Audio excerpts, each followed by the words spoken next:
లలితా సహస్రనామం నిజంగా కేవలం ఒక స్తోత్రమేనా? చాలామంది అలా అనుకుంటారు. కానీ అసలు రహస్యం అక్కడే మొదలవుతుంది. చాలామంది దీన్ని 1000 పేర్ల జాబితాగా మాత్రమే భావిస్తారు. కానీ లలితా సహస్రనామం 1000 పేర్లు కాదు, 1000 శక్తుల దివ్య నిర్మాణం. ప్రతి నామం వెనుక ఒక తత్వం ఉంది, ప్రతి పదం వెనుక ఒక మంత్రశక్తి ఉంది, ప్రతి విభాగం వెనుక ఒక అంతర్గత యోగ రహస్యం దాగి ఉంది. అందుకే మహర్షులు దీన్ని కేవలం స్తోత్రంగా చూడలేదు, దివ్య చైతన్యానికి ద్వారంగా చూశారు. సాక్షాత్తు దేవి యొక్క శబ్దమయ శ్రీచక్రంగా భావించారు. అందుకే లలితా సహస్రనామం కేవలం స్తోత్రం కాదు, అది శక్తి. ఇలాంటి సనాతన గూఢ రహస్యాల కోసం వెంటనే సబ్స్క్రైబ్ చేయండి. లలితా సహస్రనామం దేవిని కేవలం స్తుతించదు, ఆమెను శబ్దరూపంలో ఆవిష్కరిస్తుంది. అందుకే ఇది స్తోత్రం కాదు, సాక్షాత్తు ఉపాసన. అందుకే మహానుభావులు దీన్ని కేవలం చదవలేదు, ఆవాహన చేశారు.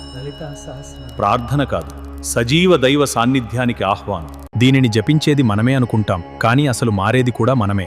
లలితా సహస్రనామం దేవిని మాత్రమే కాదు, మన అంతరంగాన్ని మేల్కొలుపుతుంది. లలితా సహస్రనామం కేవలం పఠనం కాదు, దేవి అప్రత్యక్ష సాన్నిధ్యాన్ని చూపుతుంది.